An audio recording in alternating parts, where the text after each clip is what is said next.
Hey, welcome back to my channel. It's your boy Paul Brantley. We're going to get into the Housewives of Beverly Hills, Season 11, Episode 8. It opened up with Lisa and Harry going to the store. He's making one of his famous dishes. I can't remember what it was, to be honest. So they get all the ingredients for the dishes. He get everything on his list. He ended up getting small pumpkins for the table. He bringing out their long table because Lisa's throwing a surprise birthday dinner for Garcia because it's actually her birthday. So she's doing a little birthday dinner for her because her and Garcia are trying to build their friendship. So she's trying to do her best by doing that and everything. So that's what she's trying to do. While they in there, she going looking at olive oil and other stuff, and Harry telling her, no, we got everything. We don't need nothing else. Come on, we're going to check out. So he at the checkout line, getting ringed up. She go to the back of the store because she's like, oh, I like them sandwiches. So she getting herself a sandwich, and then she sees something else. And the person at the cash register said, do you need help? He said, no, my wife is with me. And next thing he knows, she gone. So, yeah, he ended up having to carry everything out because he couldn't find her. So, moving on from there. So Crystal, Erica, and two of Crystal's friends go over to Kathy's house to play tennis at Kathy's house in the morning and stuff. So it was the first time for Erica playing tennis. So they did a little warm up. So Erica hit the ball a few times and stuff. You know, she wasn't really good, but she trying, still putting on this fake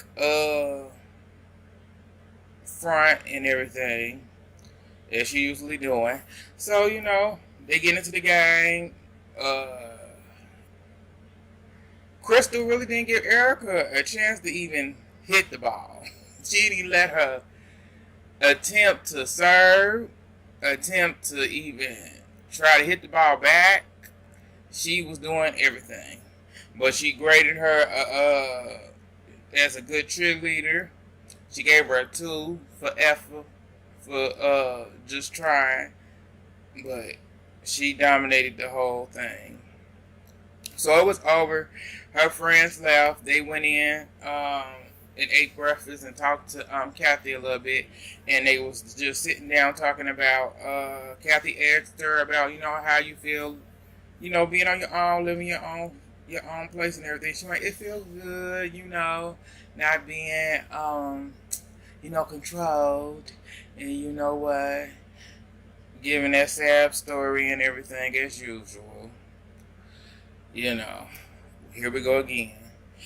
But, moving on from that. So they move on to Kyle and her family taking Christmas photos and stuff, and then here comes Kathy coming in, and whatever. They getting done taking their photos. Kyle and Kathy go sit down and have a talk, and that's when Kyle asked her about what's going on with Kim because she's been trying to get in contact with Kim. So in Kyle's confession, she was saying that she been contacting Kim, trying to get Kim to come and meet her and Kathy for get together because she been trying to get them all together to hang out, during the holidays and just hang out. Period. But Kim ain't on it right now. So Kyle and Kim are not speaking. But you know how Kyle plays it off like, I don't know why we not speaking. Kim not speaking to me right now, when one of me and Kathy is, we're talking, Kim not speaking to me. I don't know what. So she did. Apparently, Cal did something. As we all know, Cal does something. She did something, but she planned it out like Kim probably did something. But we all know it was Cal always doing something. She did something as usual. So she said she been trying to call her, and that's when Kathy told her, like, you got the wrong number. She changed her number. So Kyle looking a little stupid, like, oh, okay. Saying, yeah. Kathy went, yeah, she changed the number. She don't, right now she don't want to be around. She ain't, her kids ain't, all her kids are grown. And she's spending time by herself. Getting to know herself and enjoying her time alone right now. That's where she at. And Kyle, like, okay. She's saying she gonna accept it and just leave it at that, but we all know Kyle not gonna do that. So we'll see how that's gonna go. How long they gonna not be speaking. We figured that out because she was trying to get Big Sis to Kathy to do something, but it seemed like Kathy can't do nothing with Kim. It's like I can't force Kim to do anything, and you know that. Like I can force you to do stuff, but I can't force Kim to do nothing. Kim gonna do what Kim gonna do, and if she don't want to speak to you, she's not gonna speak to you. You just gotta give it time. And like Cal knows you. Whatever you did, you know what you did. Kathy know what you did, but you gotta deal with it. So just deal with it. So moving on. So they moved on to Erica.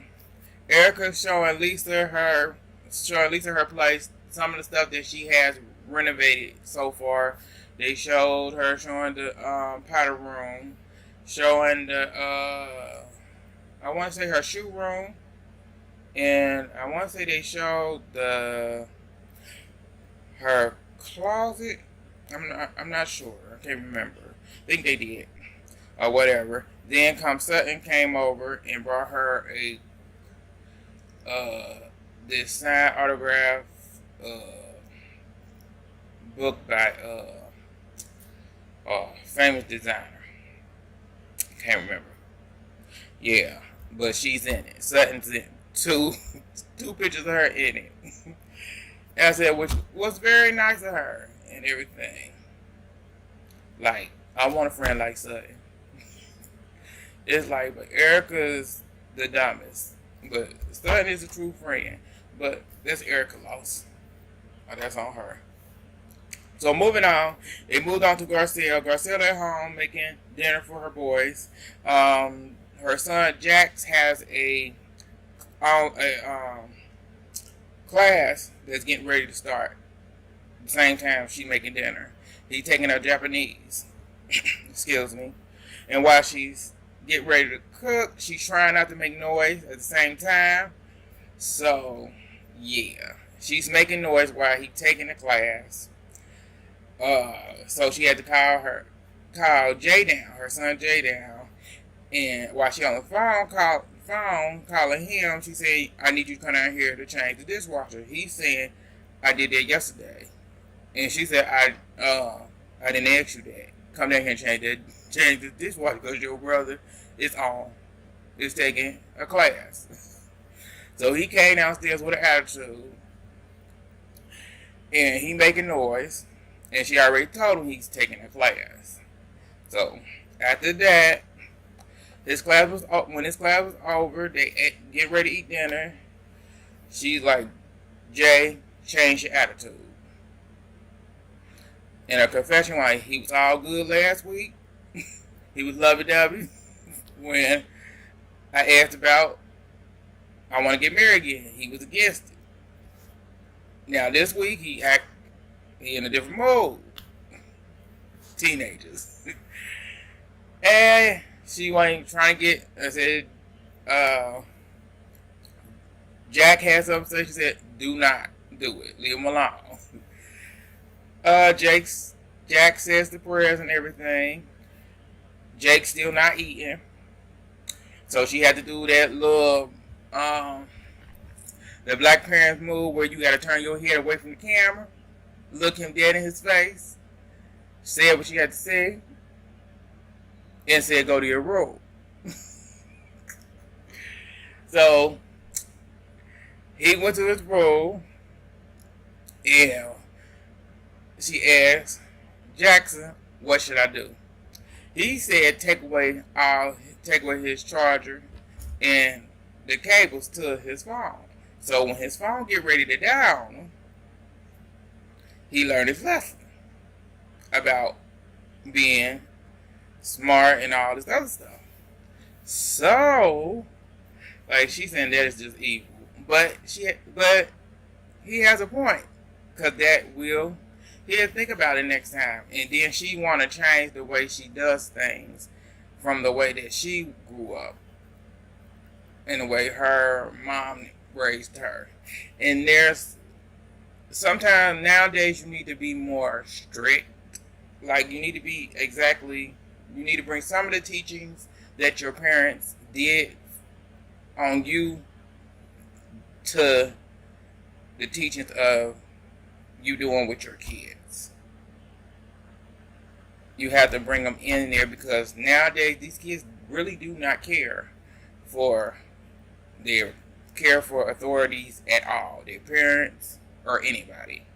So they actually need to bring a lot of the stuff that their parents disciplined them in the ways that they did. They need to bring it back, but you can do it in a way that you don't have to go as far as your parents did, to an extent, because just taking stuff away don't always work, because they're gonna look at that as, oh, that's all you're gonna do, you just gonna take it away. That's just a phase. They gonna see that as, oh, I'm gonna get it back. What, 2-3 weeks later, a month later, a year later, I'm still gonna get it back.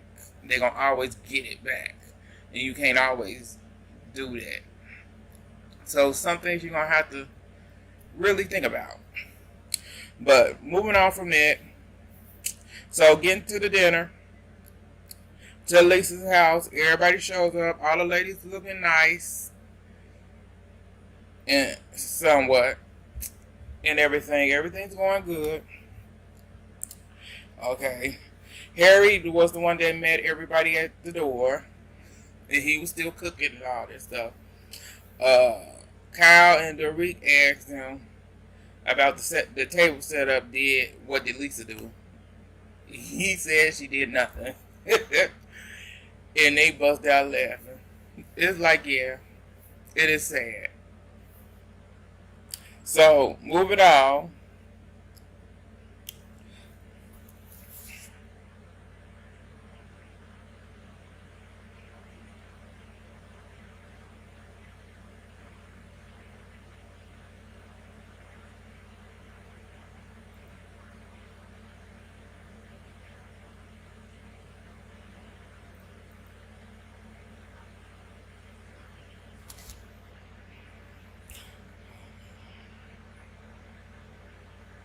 Okay, so everybody else shows up. The ladies are outside, just all chilling and everything. Sutton shows up, and somebody said Tonacita, and that kind of changed her whole mood when she got there. She in her confession, she's like, I'm so tired of these name calling. So it changed her whole mood. So that kind of changed her for the whole night of that dinner and stuff.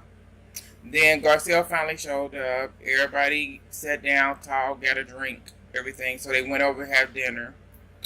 Then Harry came. They all just sat down, talked and stuff. And then that's when Lisa was talking about the holidays that this year that she couldn't, they wasn't gonna have the holidays with her mom because of the COVID. So Harry, and the kids usually do vacations outside the state, outside the country, but they couldn't do that because they wasn't sure that they could get back here to the states because they didn't know if they were gonna close down. So their daughters were gonna go wherever vacation was, and that's when Kyle asked, "Was Scott going?" And Lisa was like, "No." And I didn't understand why Lisa asked that. Why Kyle asked that because she said it was a family vacation that they usually do every year. It was just family. He's not family. Like, you just doing stuff just to do stuff. So, moving on from there, everybody's eating, everybody get done. Harry goes in the kitchen, gets the cake, comes out with it. They singing happy birthday. Garcia was very shocked. Very, very shocked. So she was so shocked when it happened. She, fanned out the candles. She wished for him to be hung. Harry said, I forgot what he said. What did he say?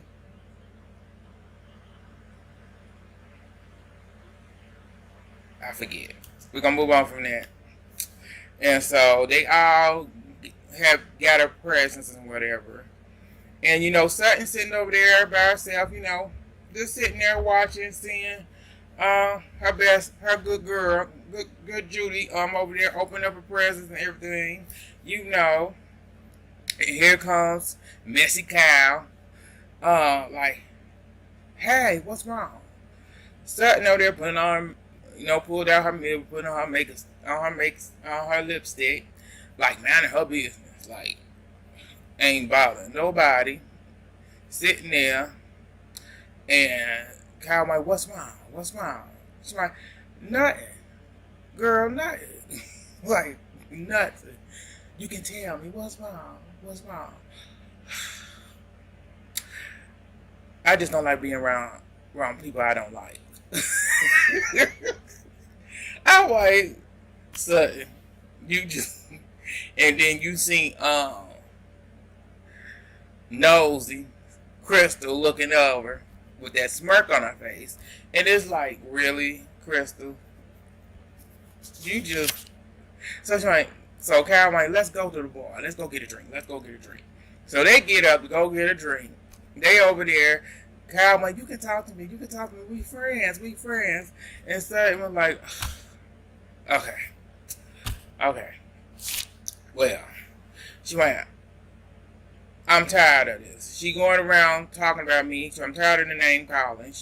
She didn't call me Maddox, she didn't call me, said I didn't violated her. She went, I'm tired of it. She didn't talk about me with everybody about this. She went, I do not like it. I don't. She went, I can't get over that. That's the biggest thing about it. And so that's when Kyle went like,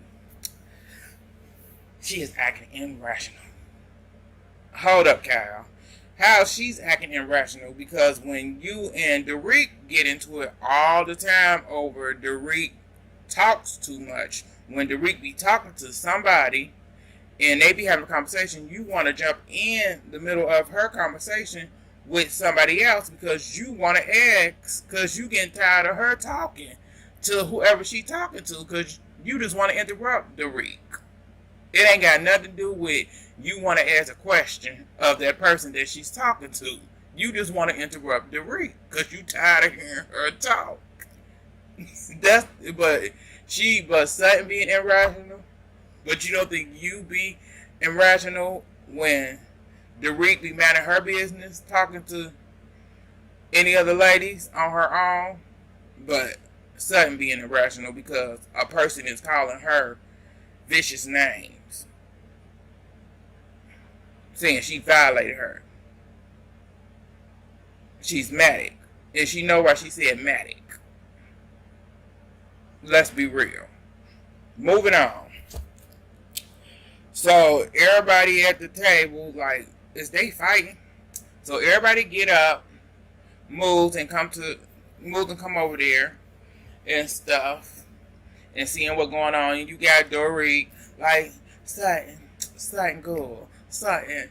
Ain't nobody talking about you, girl. And it's like Sutton looking at her like, ugh. Erica, like, walking away. Garcia next to her, checking on her friend. Then Crystal come up, and Garcia already know what it is. So she said, Sutton, tell her what it is. Let's get this over with. Tell her exactly what it is. And Sutton went, well, I don't like what you said. I don't like the names you called me. I don't like that you said that I was Matic. I don't like that you said that I violated you. I said the right words, and I said them the right way, and I used them the right way, and I'm not apologizing. I'm not apologizing, and I'm not apologizing. And then she says, Sutton, you upset because you're jealous. That's when Sutton said, fuck you, Crystal. Jealous of what? Them ugly leather pants. I just bust out laughing. That way, because them pants was ugly. That shirt, that blouse was not helping. Her hair, her makeup, her lipstick didn't help either. And them shoes definitely didn't help that whole entire. Well, nothing helped her completely. But jealous, Sutton has nothing to be jealous of. Nothing to you. But you went there, and so everybody trying to get to Sutton. Sutton leaving because Sutton is done with it. So everybody trying to stop. So Sutton's done with it and everything. So Sutton said, Sutton said them leather pants, and that's when it went off. So that's all I got for y'all. Like, subscribe, leave a comment. It's your boy Paul Brantley. Thank y'all. Bye. Oh, they have a